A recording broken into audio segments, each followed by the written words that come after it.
En 1914, los soldados de las armadas alemanas y británicas creían que su guerra sería una gran confrontación de barcos enormes.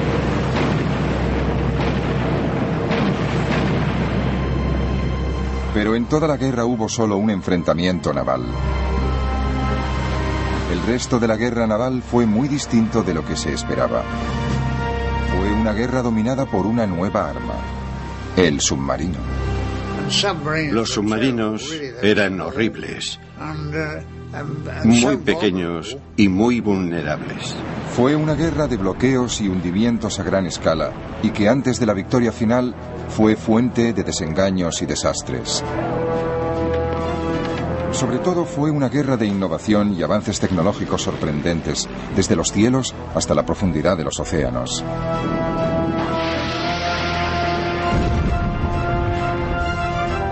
Y ahora, por primera vez, podemos verla tal como ocurrió, en color.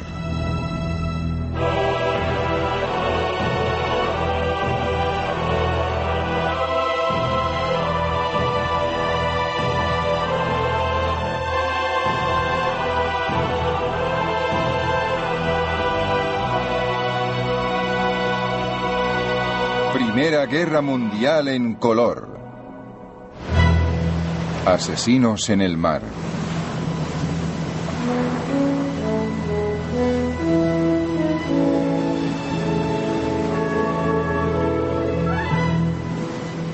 Desde la batalla de Trafalgar, la Armada británica había dominado los mares. Las exhibiciones de antes de la guerra, como la revista de Spithead, servían para mostrar su poder. Recuerdo que asistí a la revista de Spithead y el puerto estaba lleno de barcos de todas clases. Era una maravilla. Nosotros éramos niños y estábamos muy emocionados.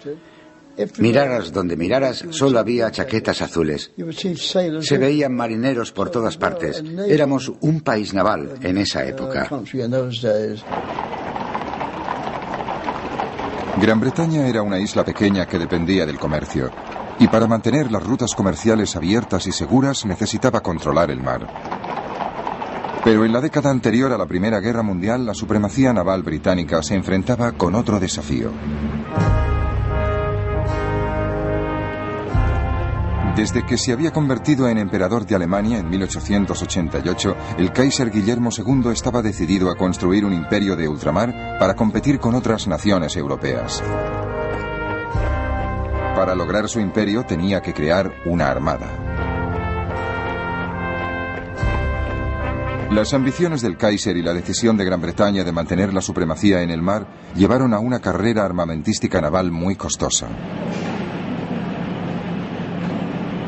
La base de esa carrera era un nuevo tipo de nave de guerra diseñada por los británicos, construida por primera vez en 1905. El acorazado. Eran barcos enormes y superaban en armamento a todas las naves anteriores. El acorazado introducía dos cambios fundamentales en la tecnología de los barcos de guerra. Primero, sustituía el armamento principal de 4 cañones por un armamento de 8 o 10 cañones. Y en segundo lugar, introdujo poco a poco los motores de turbinas de gran potencia y aumentó la velocidad de la flota. Eso representaba un salto interestelar en las capacidades del barco, y durante 8 años se sostuvo una carrera contrarreloj para construir barcos cada vez más grandes y más potentes para competir. El almirante Lord Fisher, inventor del acorazado, decía que ante él todas las demás naves perdían importancia. Lo único que importa es el número de acorazados. No importa quién quiera combatir con un acorazado. El acorazado se los traga enteros. Es como un armadillo ante una hormiga. El armadillo saca la lengua y lame las hormigas. Cuando se declaró la guerra en agosto de 1914, Alemania había construido 13 acorazados contra los 21 de Gran Bretaña. Los marinos de ambos bandos estaban deseando poner a prueba sus nuevas armas. Hay un gran entusiasmo y llegan reclutas cada día. Ojalá la flota alemana salga al mar. La borraríamos del mapa en 2 minutos. Fred Bundy era un cadete de 15 años cuando estalló la guerra. Yo sabía que el Kaiser era alguien con quien no debía tratarme y que si tenía ocasión de dispararle, le dispararía si tenía ocasión, vaya. En cuanto pudo, Fred Bundy se alistó a tiempo completo. Me pareció maravilloso. En la trinchera, por ejemplo, tenía que saltar para que me llenaran de plomo y esas cosas. Y si podía alistarme en la armada, los barcos siempre han sido mi sueño. Los alemanes también estaban igual de emocionados. En 1914 el marinero Richard Stumpf esperaba con el resto de la flota alemana de alta mar. La alegría y la emoción no tenían límites y duraron hasta entrada la noche. Lo que tanto habíamos esperado y temido se había hecho realidad. Habíamos construido una armada para luchar contra esos ingleses falsos y traidores. Pero el coste y el prestigio de los acorazados tuvieron un efecto sorprendente. Nadie podía permitirse perder uno. El almirante John Jellicoe, comandante de la gran flota, anclada en la base de Scapa Flow, no quería ni dejarlo salir del puerto. Si hay probabilidades de destruir barcos pesados del enemigo, está muy bien correr ciertos riesgos, pero a no ser que las probabilidades sean bastante altas, no creo que debamos correr ese tipo de riesgos. Su miedo principal era que si sacaba esa flota de combate tan carísima al mar y perdía una batalla, es posible que, tal como él decía, perdiera la guerra en una tarde. Así que teníamos dos flotas ancladas en los puertos, en sus cuarteles generales y bases oponiéndose mutuamente, y que en cierto modo estaban en punto muerto porque ni siquiera se hacían a la mar. Tuvieron tanto cuidado que hasta al cabo de 2 años de guerra, las flotas de ambos bandos no se enfrentaron en una batalla de verdad. Mientras los acorazados se quedaban en el puerto, el resto de la Armada Británica se dedicó a matar de hambre a Alemania organizando un bloqueo y cortándoles el comercio con el mundo exterior. Dado que tenían una flota mucho más grande de cruceros y destructores, los británicos pronto se hicieron con el control del Mar del Norte y consiguieron interceptar todos los barcos mercantes de los países neutrales que se dirigían a puertos alemanes. Los británicos sencillamente anclaban el barco neutral en uno de sus puertos y compraban el cargamento para su propio uso. Los neutrales no se disgustaban demasiado. Se reducía el tiempo de viaje, volvían antes a casa y les pagaban todo el cargamento. Nadie se lo tomaba mal, solo los alemanes. Los marineros alemanes tenían que conformarse con ver cómo la superioridad naval permitía a Gran Bretaña habituallarse para la guerra, mientras su país tenía que sufrir. Cuando veíamos la cantidad de barcos que llegaban a Gran Bretaña, cuando veíamos cómo se esforzaba el enemigo en importar desde todos los puntos del planeta los materiales que alimentaban sus energías para luchar contra nosotros, es como si viéramos nuestra sentencia.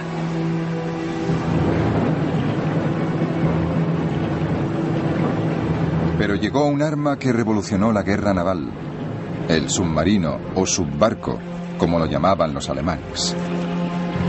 Cuando empezó la guerra, la Armada Británica tenía más submarinos que Alemania. La vida a bordo de un submarino era muy distinta que en un gran barco de guerra. Para mí era claustrofóbico, como se diga. No me gustaba.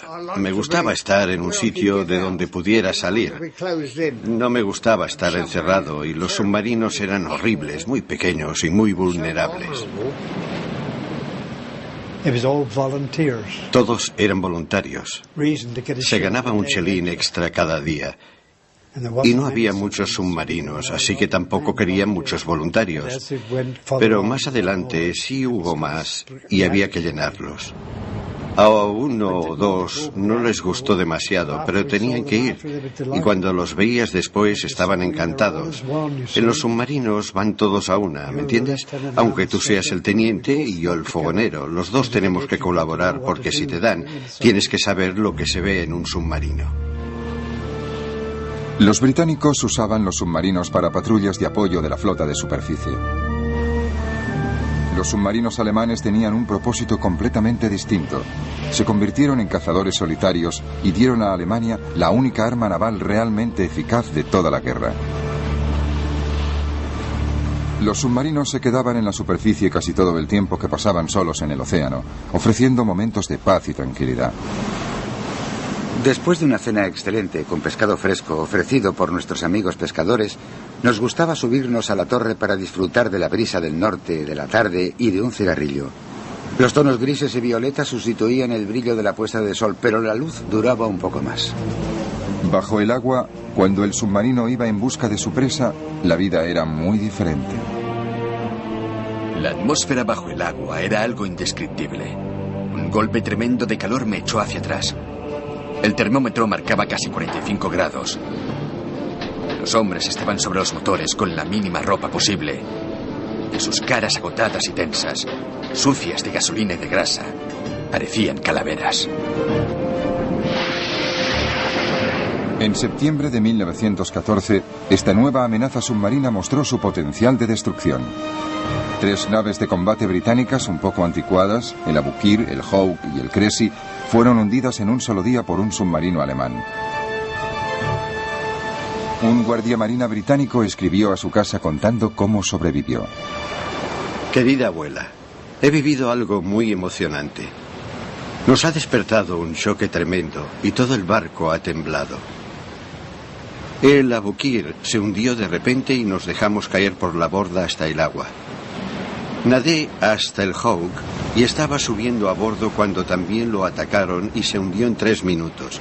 Entonces nadé hasta el Cressy y allí me dieron una taza de chocolate, pero cuando la terminaba lo hundieron también.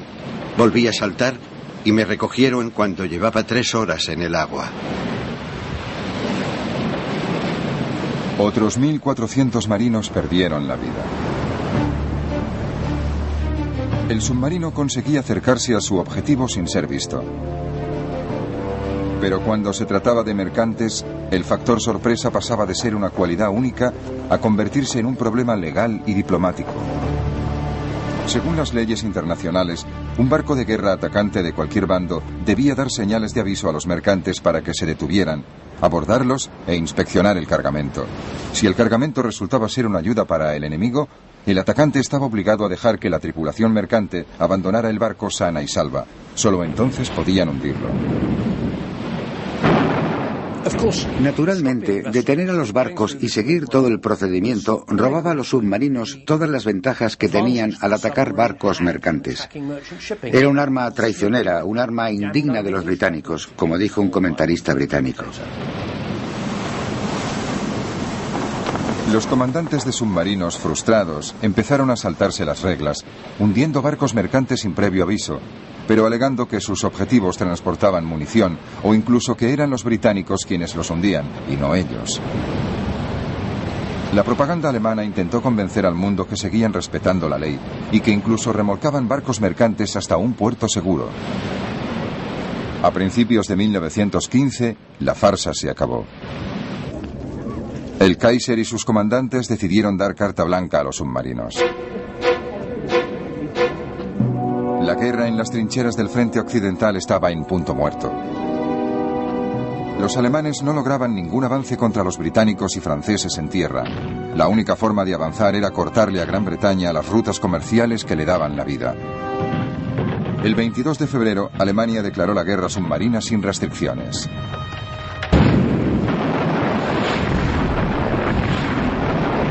Los submarinos abrirían fuego sin previo aviso contra los barcos mercantes que se dirigieran a puertos aliados. La guerra submarina sin restricciones era como un último recurso. Se decían, intentémoslo, a lo mejor funciona. Hay una cierta desesperación. Creo que la Armada alemana pensaba que no estaban consiguiendo lo que pensaban que conseguirían. No estaban luchando con acorazados, pero pensaban que si no hacían algo, los soldados del frente occidental dirían, ¿para qué estamos luchando y muriendo cuando la Armada no hace nada?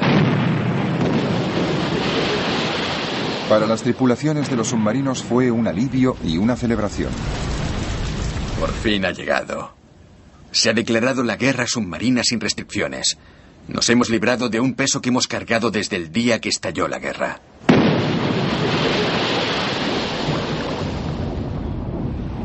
En 3 meses, los submarinos hundieron 115 barcos. Pero entonces un submarino llegó demasiado lejos. El 7 de mayo de 1915, el crucero de la línea Cunard, el Lusitania, zarpó hacia Gran Bretaña desde los Estados Unidos. Alice Drury, niñera de una familia norteamericana, cuidaba a su bebé cuando llegó el impacto del primer torpedo alemán. Cogí el Moisés con el niño dentro. Stuart también estaba en la cabina y gritaba: «No quiero ahogarme, no quiero ahogarme». Y me acerqué a él y le dije: «Agárrate a mí, pase lo que pase». La otra niñera me preguntó: «¿Y yo qué hago?». Y yo dije: «Cuida del niño». No les volví a ver jamás, ni a ella ni a Bunny. Más de 1.200 personas se ahogaron en el Lusitania. Les dio a los británicos una auténtica ventaja que explotaron muy eficazmente. La propaganda británica en la guerra era una de sus principales armas, y el objetivo principal era la opinión pública en los Estados Unidos. El Lusitania fue un regalo del cielo para los británicos. Es lo más estúpido que podían haber hecho los alemanes.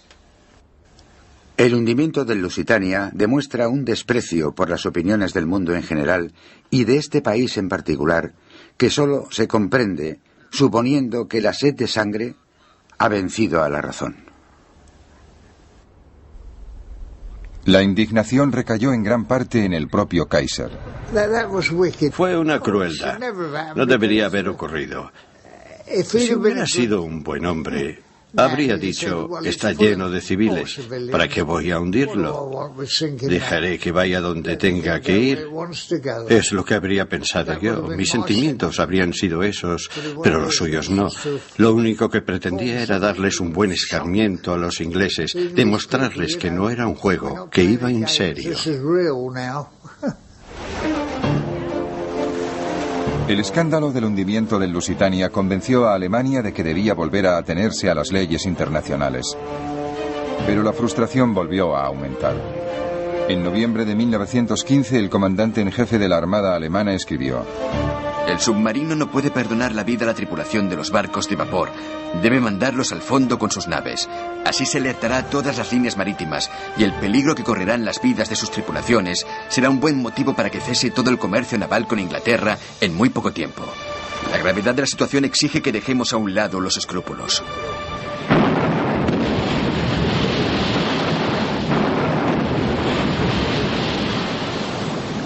En febrero de 1916 volvió a desatarse la guerra submarina sin restricciones y la indignación también.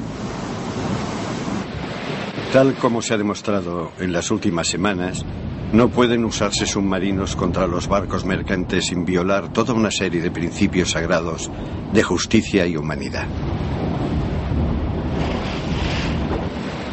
Nuestro comercio estaba sujeto a los ataques de un enemigo invisible. Un torpedo podía hundirles antes de que pudieran enviar una llamada de socorro o intentar escapar. Cruceros de línea, vapores mercantes, barcos de pescadores, hombres, mujeres y niños, todos estaban a merced del enemigo invisible. En la primavera de 1916, temiendo que los Estados Unidos se vieran provocados y entraran en la guerra, Alemania dio por acabada su segunda campaña de guerra submarina sin restricciones, durante la cual sus submarinos habían hundido 212 barcos. El bloqueo británico y los submarinos alemanes dominaban la guerra en el Atlántico y en el Mar del Norte. Pero la Armada Británica también participaba en otra campaña muy distinta y desastrosa, a 2.400 kilómetros hacia el este.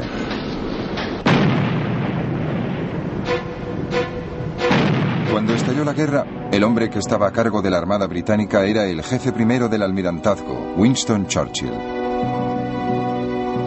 Al ver que la guerra de trincheras en el frente occidental no iba a ninguna parte, Churchill creyó que la Armada ofrecía otra vía para ganar la guerra. Su plan era atacar al aliado de Alemania, Turquía. Winston Churchill decidió que un ataque sobre Turquía a través del estrecho de los Dardanelos obligaría a Turquía a retirarse de la guerra, permitiría a Gran Bretaña suministrar armas a Rusia y ayudaría a vencer a Alemania quitándole a sus aliados. El objetivo era emprender una gran maniobra estratégica para ganar la guerra atacando en otro punto. En febrero de 1915, los barcos británicos y franceses empezaron a bombardear las fortalezas turcas que defendían los Dardanelos.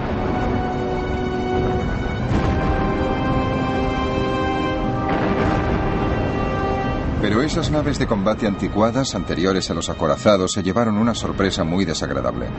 Los turcos habían colocado una fila de minas justo por donde iba a maniobrar la flota aliada, las anticuadas naves de combate francesas y británicas. El resultado fue que se hundieron 3 barcos, se perdieron cientos de vidas y el prestigio británico sufrió un duro golpe. Los marinos aliados se dieron cuenta de que eran un blanco fácil. Hoy nos hemos enfrentado a la muerte, pero gracias a la bondad divina volvimos sin sufrir bajas. Aunque la mayoría de los marinos no pensaron que fuera gracias a la bondad divina, sino que llevábamos 3 botes salvavidas a bordo. Los dragaminas intentaron limpiar el campo de minas. Lo consiguieron solo en parte, pero finalmente los fuertes quedaron silenciados.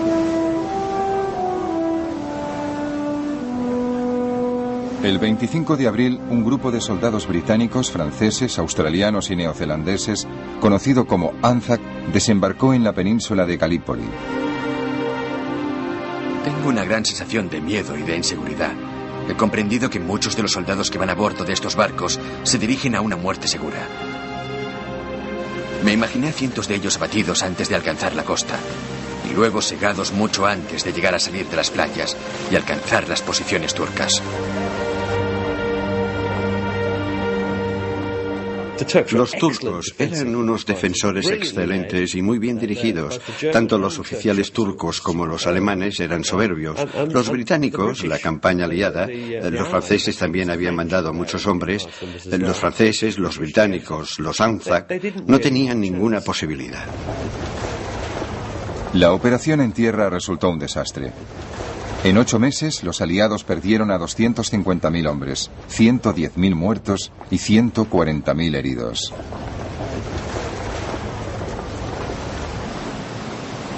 En enero de 1916 se evacuó a las tropas. Churchill se vio obligado a abandonar su cargo. Después del fracaso de la ofensiva de Galípoli, Gran Bretaña y sus aliados no volvieron a intentar ninguna otra gran ofensiva marítima en toda la guerra. Fue la última gran operación anfibia. Eso significa que la lucha se centró en el continente europeo y que todos los combates se libraron en tierra. A diferencia del ejército, parecía que la marina tendría una guerra tranquila. Vigilancias, bloqueos y los detalles de la vida a bordo. No podían traer bastante agua para que se bañaran todos, así que no pudimos bañarnos. Teníamos un barreño de agua y nos la echábamos por encima como los pájaros.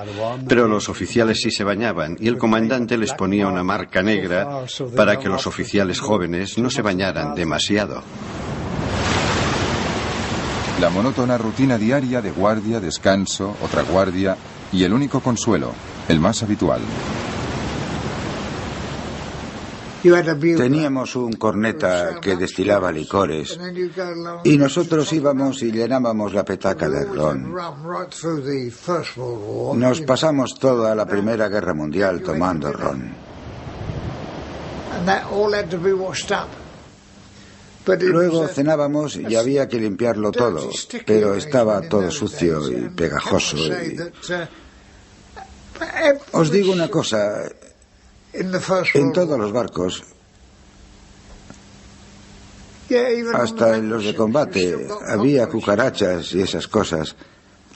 Así que vivías con las cucarachas y para mí, que ellas llevaban una vida más pura que nosotros.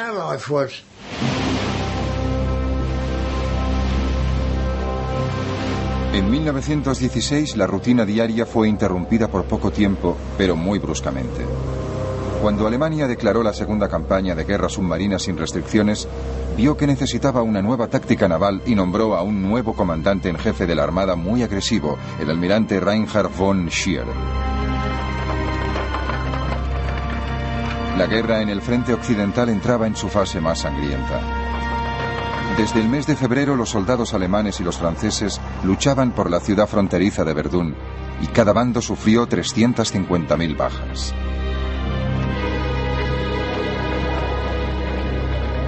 Los comandantes navales alemanes comprendían que no podían quedarse sentados viendo cómo masacraban a sus soldados. Tenían que hacer algo.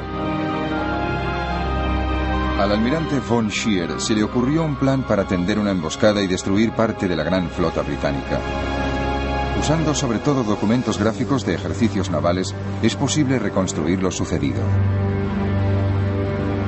La idea de von Scheer era enviar cruceros de combate alemanes desde los puertos de Kiel y Wilhelmshaven para que patrullaran en las costas noruegas y tentaran a la flota de cruceros de combate británicos del almirante Sir David Beatty a salir de su base en Rosyth.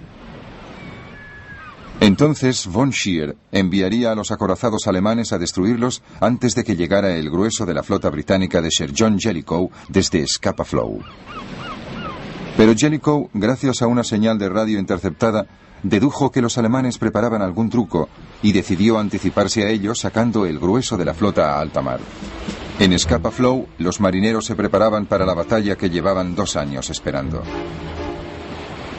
Las chimeneas silbaron una señal trascendental. Si hablaran, dirían: calentad las calderas y avisad cuando estéis listos para avanzar. Todo el mundo parecía tener el presentimiento de que había llegado la hora. El ambiente estaba cargado de expectación y de emoción reprimida, y tanto oficiales como soldados se afanaban en prepararse para salir a alta mar. Esa misma noche, la flota de Beatty zarpó desde Rosyth. Cariño, imagínate si puedes una noche preciosa, aunque sin estrellas, y 12 grandes naves humeando, saliendo al mar, sin luces visibles y sin que se oiga otro ruido que el susurro de las olas. Los submarinos alemanes que montaban guardia no se dieron cuenta de que toda la flota británica se había hecho a la mar. Von Scheer siguió con su plan. El 31 de mayo de 1916, el grueso de la flota alemana se hizo a la mar. El sol se levantó magnífico, cubrió el mar con sus rayos dorados y pronto nos mostró la imagen de toda nuestra flota avanzando para enfrentarse al enemigo, que siempre es una visión maravillosa. Las 2 flotas se dirigían una contra la otra en el Mar del Norte. A mediodía, uno de los comandantes de Beatty vio a los alemanes. Urgente. 2 cruceros, probablemente enemigos, en dirección sur-sureste. Luego los alemanes avistaron a los británicos. De repente vi unos cuantos barcos grandes, unos monstruos negros, 6 gigantes humeando en columna de A2. Las 2 flotas se enfrentaron a una velocidad combinada de 80 kilómetros por hora. Estaba todo lleno de polvo y de humo y hacía más calor que en un horno. Por fin íbamos a machacar a los cabezas cuadradas después de 2 años de esperar y observar. La batalla de Jutlandia había empezado.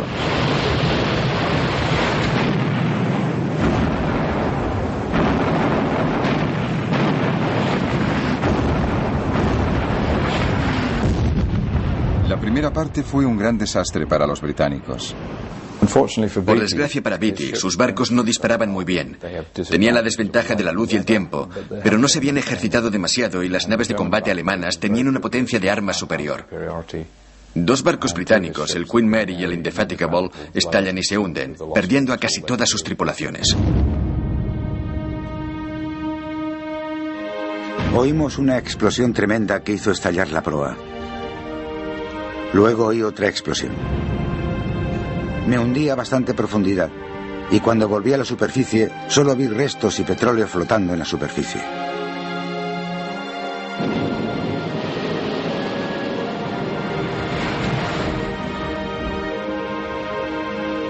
Estaba junto a Sir David Beatty y nos volvimos para ver ese desagradable espectáculo. Se volvió hacia mí y me dijo: parece que hoy están fallando nuestros malditos barcos. El problema no eran los barcos, sino la forma que tenían Beatty y su escuadra de usarlos. La velocidad era lo principal, así que las precauciones de seguridad que se introdujeron, como las puertas que se cerraban y había que abrir, eran un estorbo. Además, habían pasillos cerrados. Un impacto en una torreta podía producir una explosión cuya onda llegaría instantáneamente hasta la Santa Bárbara, donde había 120 toneladas de explosivo listas para estallar.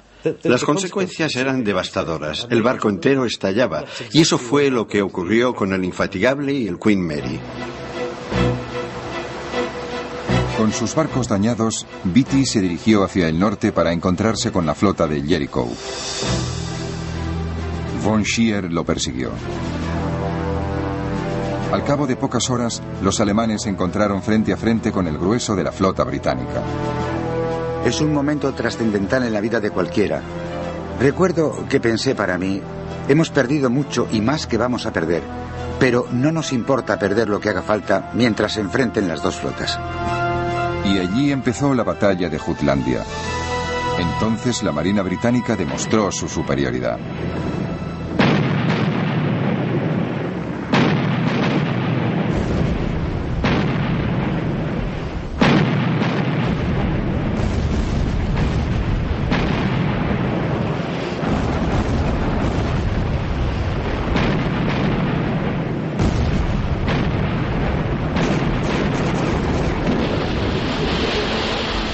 Los alemanes perdieron un acorazado, 4 cruceros ligeros y 5 destructores.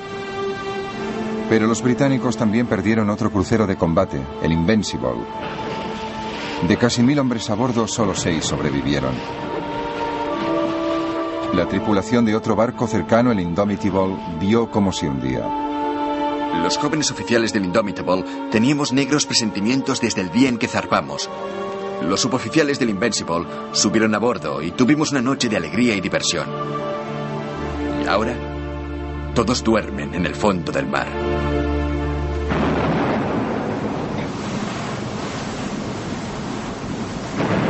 Al anochecer resultaba todavía más difícil afinar la puntería, pero ambas flotas siguieron bombardeándose mutuamente. La noche fue quizás más extraña y espantosa que el día. De vez en cuando se oía una explosión tremenda y se levantaban grandes llamaradas de 30 metros de altura. Estos ataques duraron toda la noche, hasta el amanecer.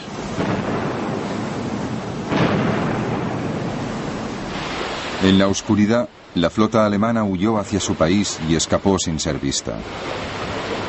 El 1 de junio por la mañana, los alemanes se acercaban a los puertos seguros de Kiel y Wilhelmshaven. Volvimos a puerto y nos dieron café caliente y comida. Como muchos de mis compañeros, no los quise. Nos tumbamos en el suelo en un rincón del barco. Nos daba lo mismo donde estábamos. Nos pusimos a dormir. Hacía 2 días que no dormíamos.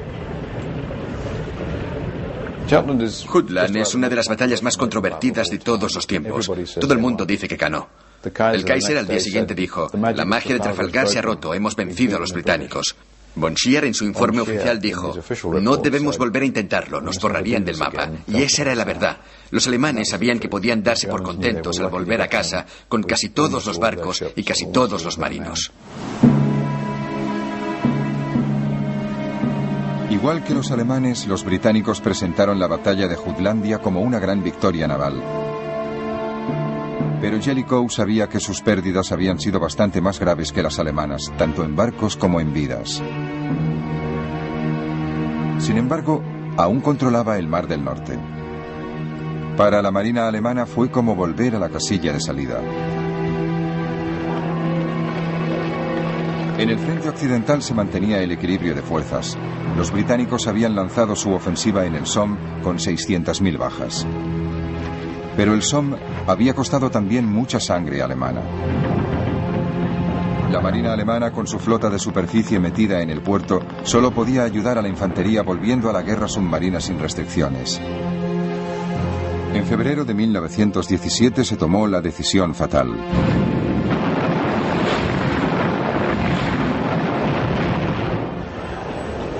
En los Estados Unidos el impacto fue espectacular. Unos meses antes, Woodrow Wilson había sido reelegido presidente de los Estados Unidos, porque decía a su país que no podían seguir aislados de la catástrofe que tenía lugar al otro lado del Atlántico. En esta elección nos jugamos mucho más que los asuntos domésticos. Y en la situación mundial hay en juego mucho más de lo que se imagina nuestra gente. El equilibrio democrático está en peligro. Y su destino se juega no solo aquí, sino en todo el mundo. Después de la declaración alemana de guerra submarina sin restricciones, Wilson, envalentonado por su nuevo mandato electoral, le lanzó a Alemania un ultimátum.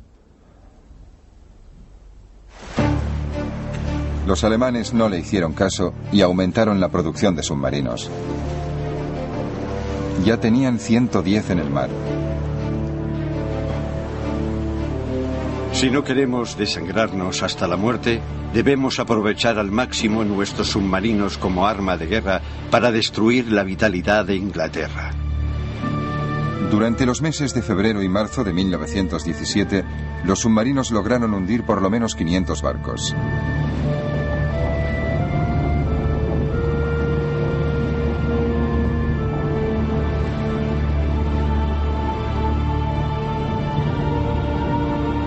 El número de barcos mercantes neutrales que llegaban a los puertos británicos y aliados se redujo en un 75%.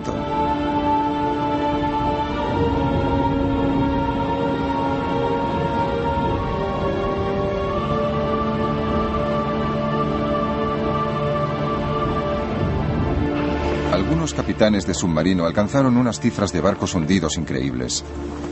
Cuando volvían al puerto después de sus incursiones, se convertían en héroes nacionales, como los ases del aire de la guerra.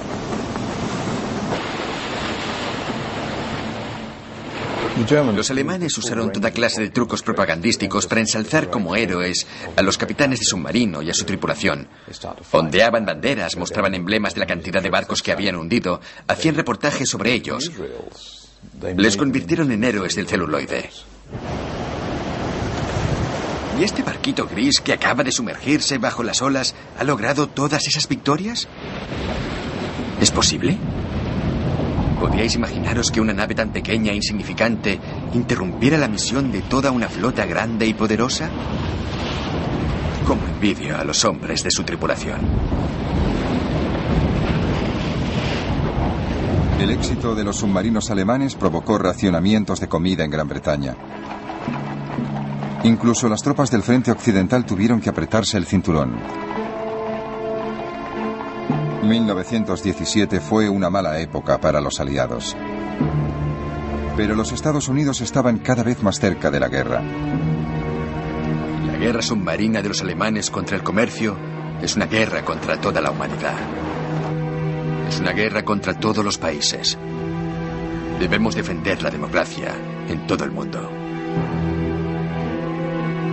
El 6 de abril, los Estados Unidos por fin declararon la guerra a Alemania.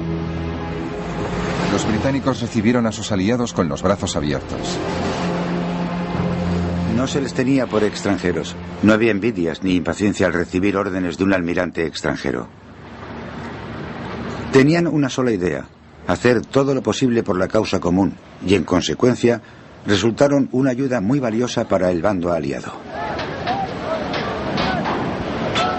Pero incluso con los norteamericanos a bordo, los aliados seguían sin encontrar la manera de derrotar a los submarinos. Los submarinos alemanes seguían atacando a los barcos británicos.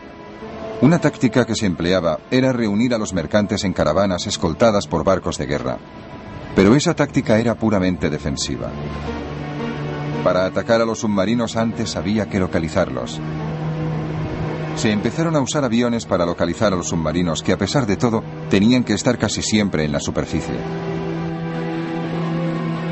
Los aviones tenían una autonomía de 2.400 kilómetros y podían volar casi 50 horas seguidas.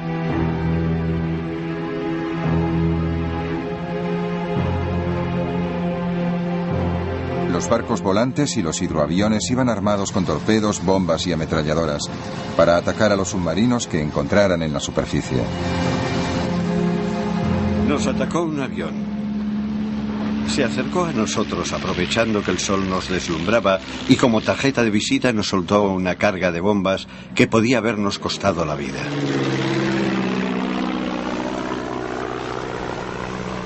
Para encontrar a los submarinos bajo el mar, los aliados usaban una nueva técnica: el hidrófono. Era un micrófono que se colocaba bajo el agua y detectaba el sonido de los motores eléctricos de un submarino. Entonces se podía calcular a qué profundidad se escondía. Luego se ponía en juego otra arma nueva: las cargas de profundidad, que eran minas lanzadas desde los barcos y reguladas para que estallaran a una profundidad determinada. Una carga de profundidad estalló con un ruido tremendo.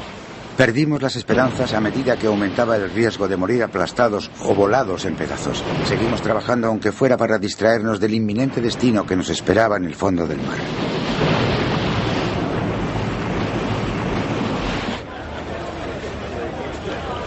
Otra idea británica fue la barrera de Dover, una barrera de redes y minas calculada para detener a los submarinos que atravesaran el canal. Los campos de minas empezaron a proliferar por el Mar del Norte. En 1918 los aliados colocaron 70.000 minas para evitar que los submarinos alemanes pudieran penetrar en el Atlántico. Resulta muy desagradable cuando el barco choca con el cable escondido de una mina. Y la muerte salta y choca contra la quilla.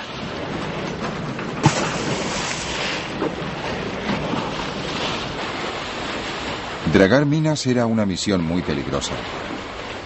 De vez en cuando los submarinos conseguían colocar minas cerca de los puertos británicos. Una vez recuperadas podían desactivarse individualmente.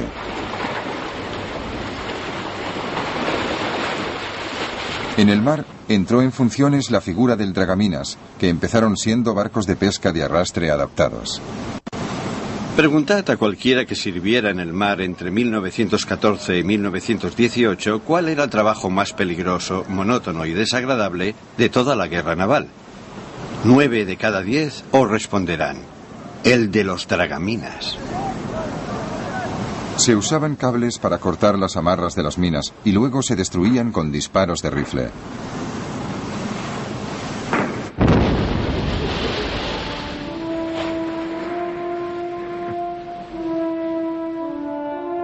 Un invento ingenioso era el cebo para submarinos o nave camuflada. No había señales de vida a bordo. Salimos a la superficie. De repente el barco volvió a la vida. Se abrieron las portillas escondidas. Los artilleros se pusieron al cañón de proa, descubrieron otros cañones y nos lanzaron una lluvia de fuego devastadora.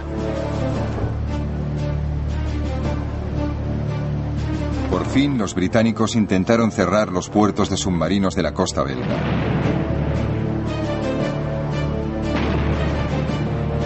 Se enviaron unas naves muy extrañas, que eran poco más que plataformas para ametralladoras del 38, para abrir fuego contra las baterías de ametralladoras alemanas que protegían los puertos de los submarinos. En abril de 1918 los alemanes atacaron el puerto de Zeebrugge. Los aliados hundieron deliberadamente 3 barcos viejos en la entrada del puerto para que los submarinos no pudieran entrar ni salir.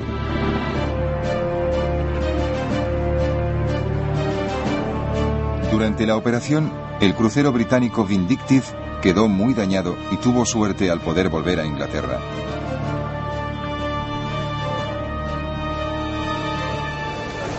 A principios de 1918, esta combinación de estrategias logró controlar la amenaza de los submarinos. Las tropas norteamericanas podían llegar sanas y salvas por el Atlántico hasta Europa. La victoria era inevitable por una simple cuestión de números. Pero los británicos también habían vencido la batalla del bloqueo, en parte por su disposición a aceptar el racionamiento.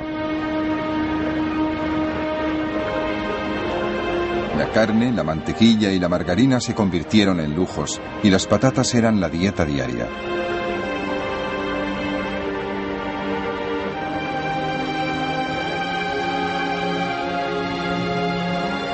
Alemania nunca introdujo el racionamiento, y por eso hacia el final de la guerra la comida y las provisiones escaseaban.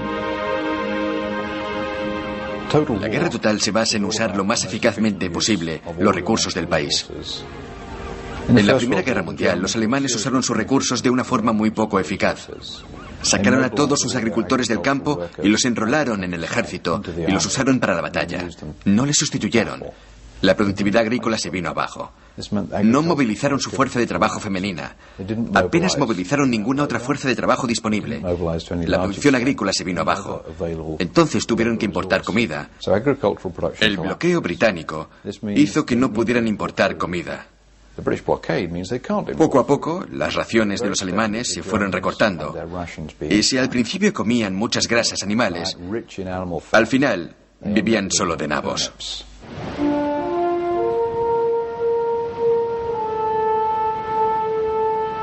La guerra naval había empezado con la carrera de los acorazados, y hacia el final la flota de navíos británicos y norteamericanos parecían simbolizar la victoria aliada en el mar. Pero ese no fue el verdadero conflicto naval. Las naves de combates enormes eran en cierto modo las descendientes de la época de Nelson, como la idea de lanzar una cantidad enorme de metal a gran distancia y destruir al enemigo. Durante la Primera Guerra Mundial, ese concepto de grandes flotas nacionales que se enfrentan y luchan y deciden el resultado de la guerra se demostró totalmente equivocado. La guerra había cambiado, la nobleza y la elegancia habían cambiado. Ahora lo que importaba era la logística, la supervivencia, la protección del comercio y la derrota del enemigo. Los acorazados todavía sufrieron una ironía final. El 10 de junio de 1918, el acorazado estrella de la Marina austríaca, el Sven-Isvan, zarpó hacia el Adriático. Inmediatamente fue tocado por 2 torpedos italianos. Tardó solo 3 horas y media en hundirse. Lo más sorprendente es que murieron solo 89 hombres.